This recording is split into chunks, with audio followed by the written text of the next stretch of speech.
The hunter's awakening captain, Alina Vasquez, pressed her palm against the cool metal wall of the observation deck and stared into the endless black of space. The UES Pathfinder had been traveling through the Omega Centauri system for 2 weeks. Now, mapping new worlds and scanning for resources. Alina had been leading exploration missions for 8 years, but something about this system felt different. The silence was too complete, too perfect. "Captain, you need to see this." The voice belonged to Dr. Sarah Kim, the ship's xenorchaeologist. Alina had hired Sarah 3 years ago, after she discovered evidence of an ancient civilization on Kepler-4 for 2b. Sarah was brilliant, curious, and had an eye for details that others missed. Alina walked to the main bridge where Sarah was standing over a holographic display showing the surface of a dead planet. The world was grey and lifeless, covered in what looked like massive craters. But as Alina looked closer, she realized the craters were too organized, too systematic to be natural. "These aren't impact craters," Sarah said, her voice filled with excitement. "They're blast marks. This entire planet was a battlefield. Look at the patterns. The damage suggests 2 different types of weapons, technology fighting each other." Lieutenant Commander Tom Bradley looked up from his tactical station. Tom was Elena's second-in-command and had served in the Earth Defense Forces before joining the Exploration Corps. He had seen enough battles to recognize the signs of war. "How old do you think this battle was?" Sarah adjusted the scanner settings and ran deeper analysis. "Based on the decay patterns and atmospheric data, I'd say approximately 15,000 years ago. But here's the strange part. One of the weapon signatures matches technology that's only about 500 years old." Alina felt a chill run down her spine. "That's impossible. 15,000 years ago, humans were still using stone tools. We've only had space travel for 3 centuries. That's what makes this so interesting," Sarah continued. "Either we're looking at 2 completely separate battles that happened to occur in the same location, or one side had technology that was far more advanced than the other, and that advanced side lost." Before anyone could respond, Communications Officer Lisa Parks spoke up from her station. "Captain, I'm detecting movement in the outer system. 3 ships approaching our position. They don't match any known human designs." Elena's heart began to race. First contact protocols flashed through her mind. Humanity had been searching for other intelligent life for centuries, but they had never found any. The possibility that they were about to meet an alien species was both thrilling and terrifying. "Red alert. All stations prepare for possible first contact," Elena ordered. The bridge lights dimmed and emergency protocols activated automatically. Lisa tried to establish communication. "Tom, bring weapons online, but do not target the approaching ships unless they show hostile intent." The 3 alien ships were unlike anything the human crew had ever seen. They were shaped like elongated diamonds with smooth flowing lines that seemed to bend light around them. Each ship was roughly the same size as the Pathfinder, but they moved with a grace and speed that human vessels couldn't match. "Captain, they're hailing us," Lisa reported. "The signal is coming through on multiple frequencies.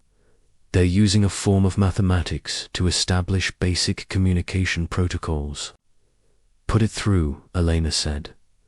The main screen flickered and then displayed the image of an alien being.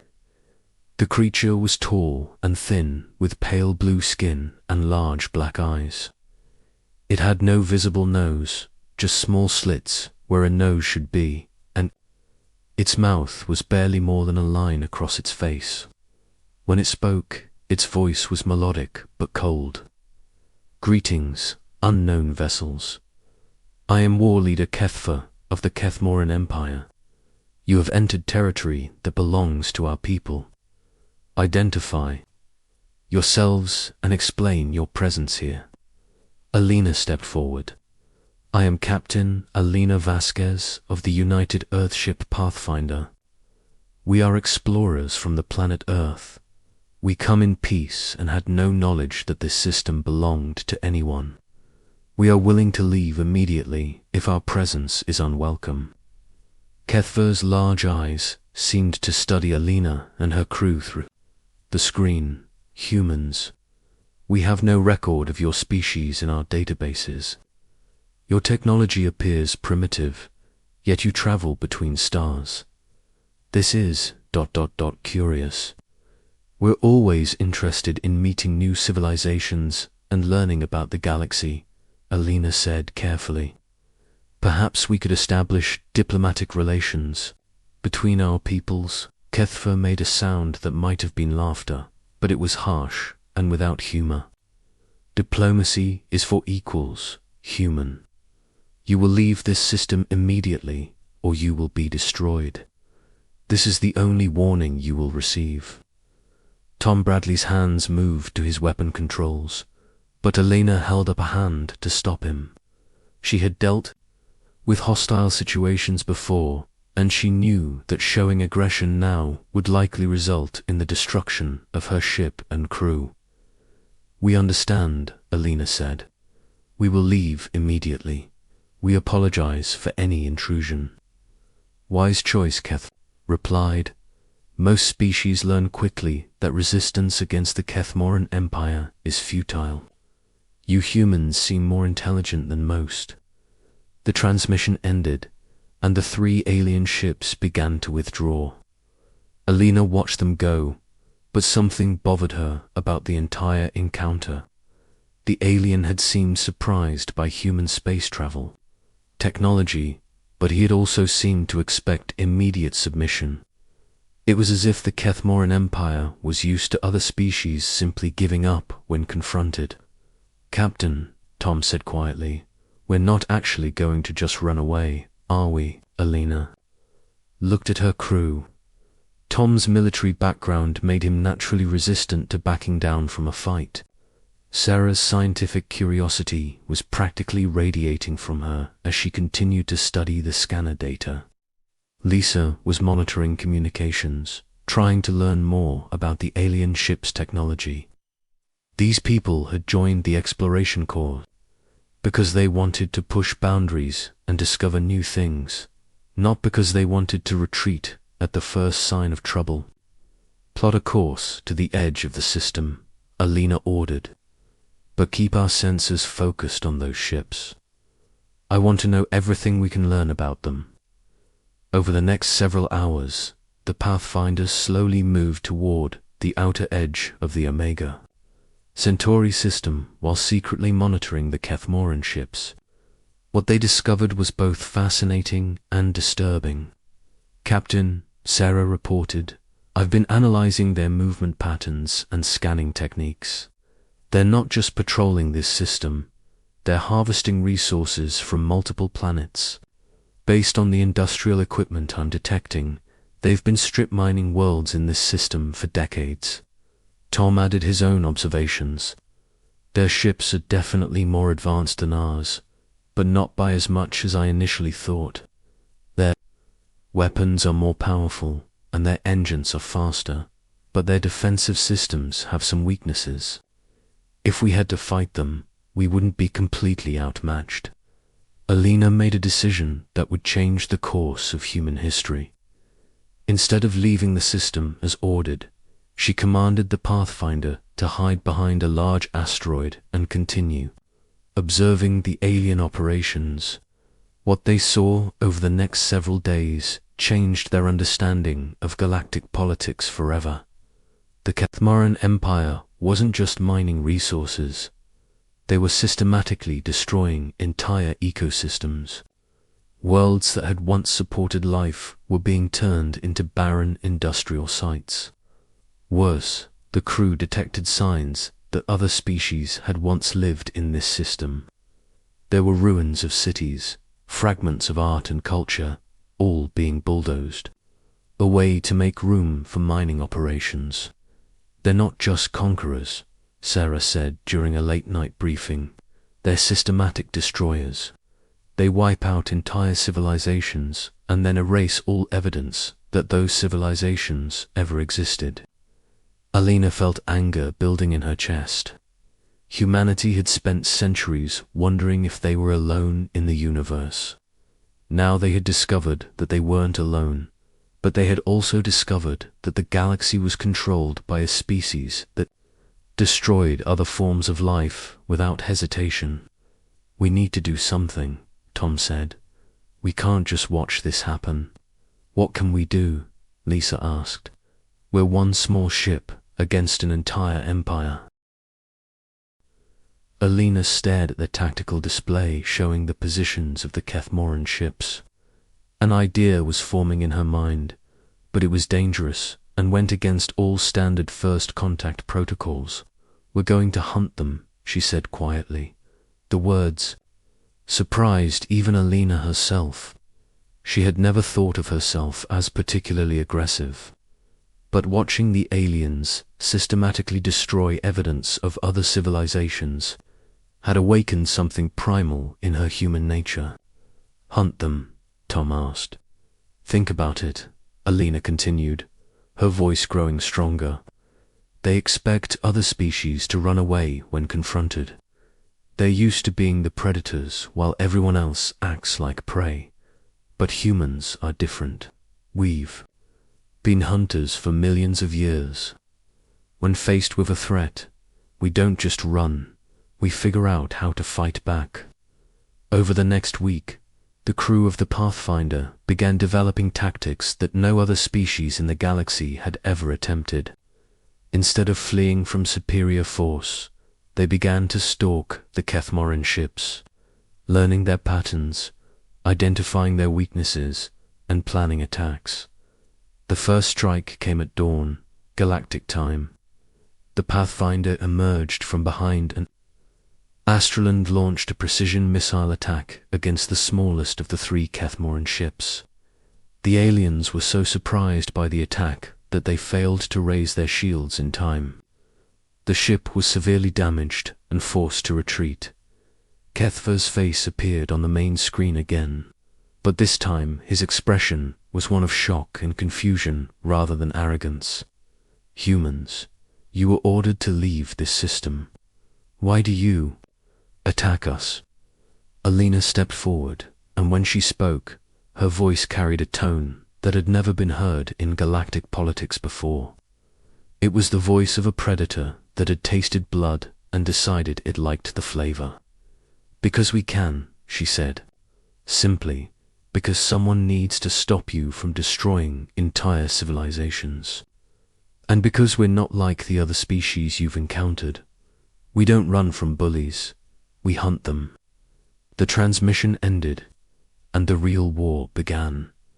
The Pack Mentality 3 months after the first encounter in the Omega Centauri system, Commander Marcus Chen stood in the war room of the UES Retribution and studied the holographic display, showing human fleet positions across 12 star systems.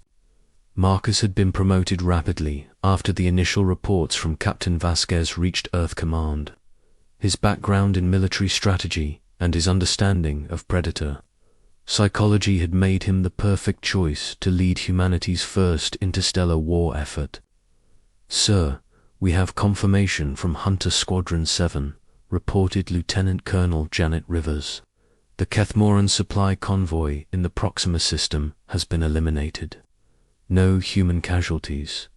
Marcus nodded, but didn't smile. Victory was expected. Now, not celebrated. In just 3 months, human military doctrine had evolved from defensive exploration to aggressive pack hunting. The change had happened so quickly that even Marcus sometimes felt surprised by how naturally humans had adapted to their new role as galactic predators. "What's the status of the prisoner interrogations?" Marcus asked. Dr. Amanda Foster, the fleet's xenopsychologist, pulled up another display. The Kethmoran prisoners continue to exhibit signs of severe psychological trauma.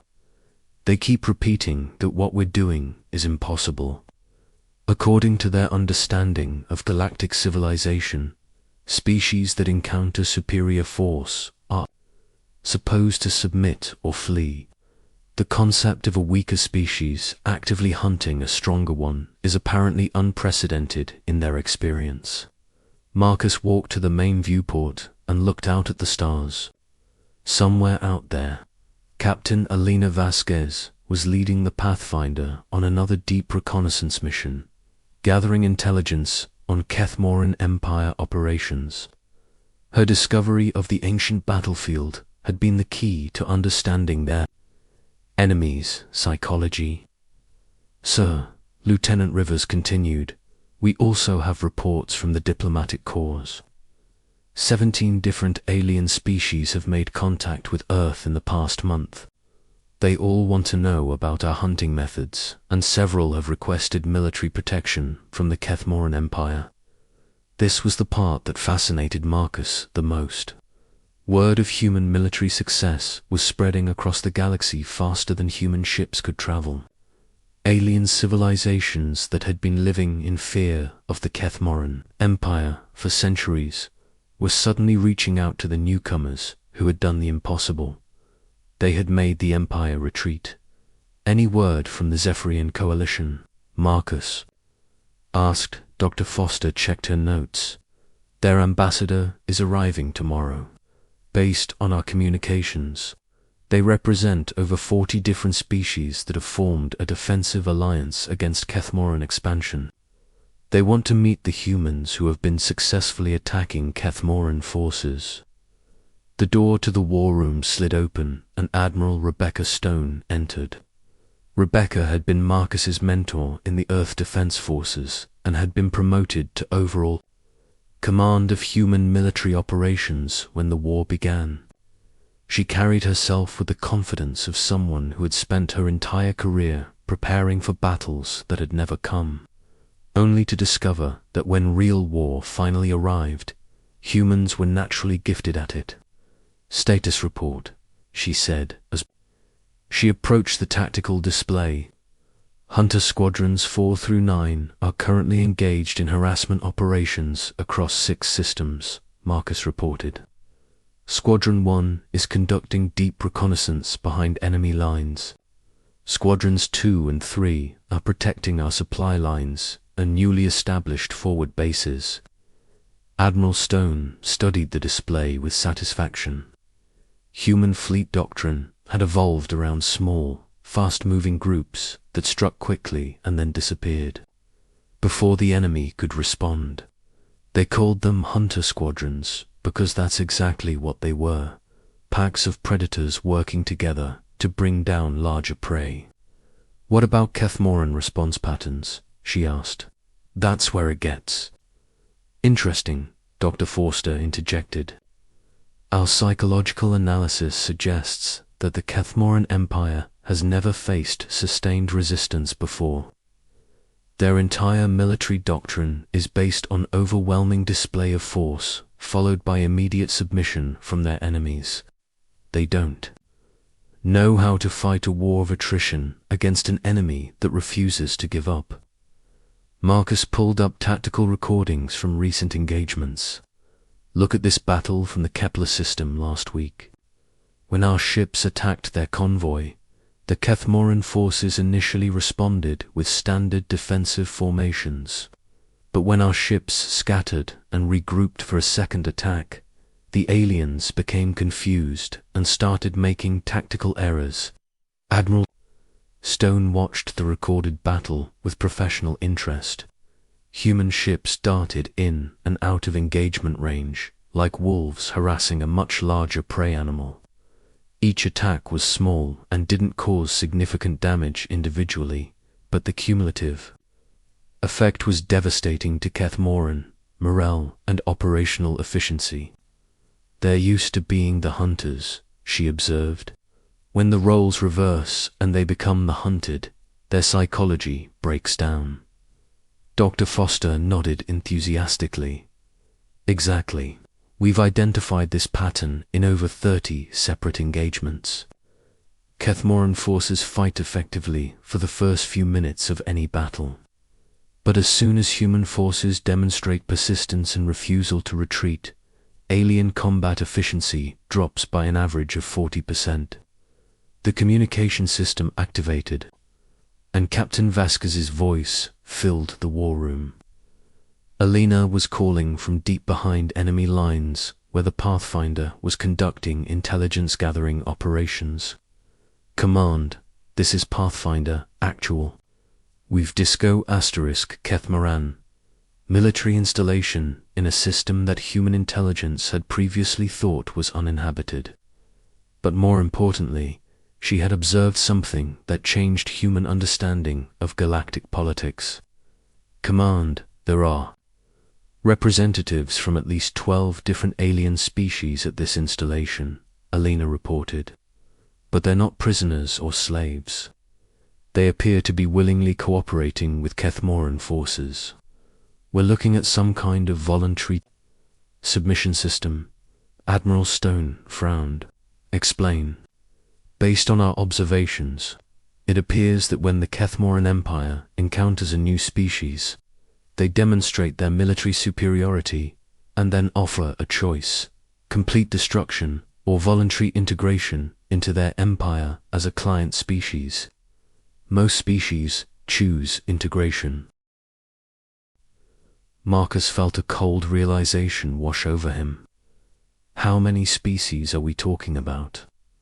Based on the data we've collected, we estimate that the Kethmoran Empire controls or influences over 300 different intelligent species across this region of the galaxy.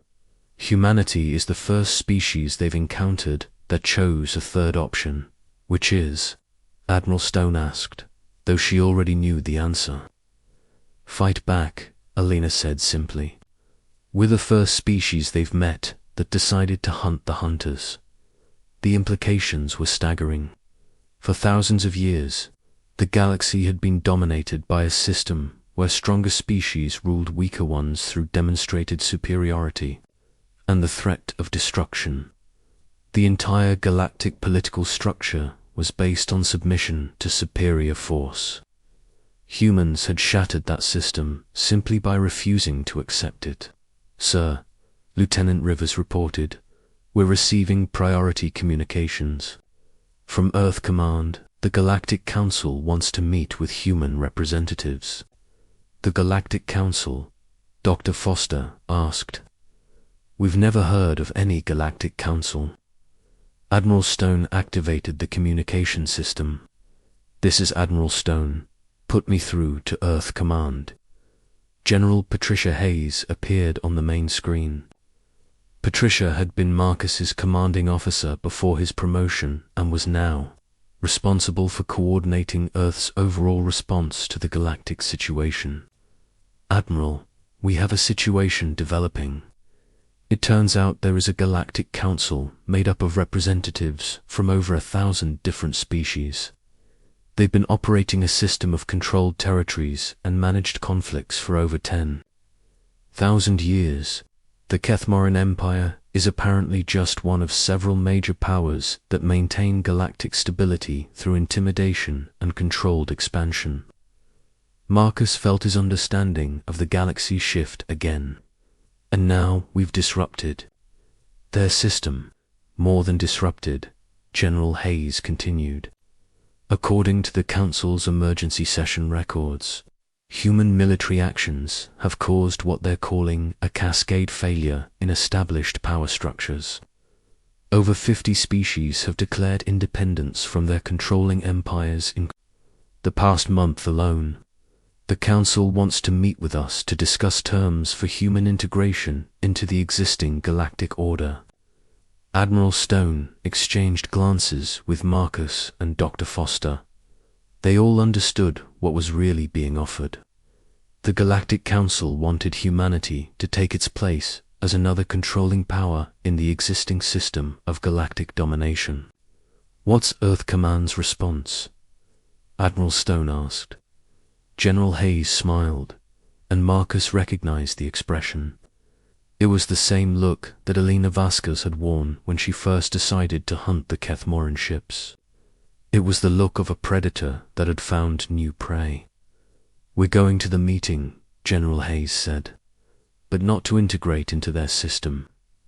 We're going to explain to the Galactic Council that the age of rule through intimidation is over.